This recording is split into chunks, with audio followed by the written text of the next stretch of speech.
आज आमच्या 1.5 दिवसांच्या बाप्पाचं विसर्जन आहे, तर त्यासाठी आम्ही सर्वजण छान असं रेडी झालो। माऊची तब्येत थोडीशी खराब होती, तर तिला ह्यांनी सुरुवातीला थंड पाण्याच्या पट्ट्या केल्या। तिची तब्येत थोडीशी तिला बरी वाटली।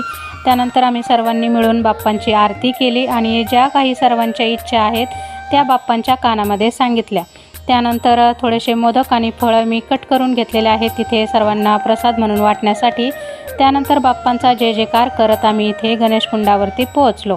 तर इथेच आम्ही बाप्पांचं विसर्जन करणार आहोत। तर आता बाप्पांची शेवटची आरती इथे आम्ही करून घेणार आहोत आणि त्यानंतर बाप्पांना आता एवढंच सांगणं आहे की तुम्ही आमचे सर्व विघ्न वगैरे घेऊन जा, सर्व संकटे दूर करा। 1.5 दिवसाचे बाप्पा म्हटलं की खूप लवकर त्यांची जाण्याची वेळ येते आणि मनही थोडंसं भरून येतं, पण काही हरकत नाही। बाप्पांना आपण निरोप यासाठी देतो की ते पुन्हा आपल्या घरी लवकर यावे। गणपती बाप्पा मोरया, पुढच्या वर्षी लवकर या।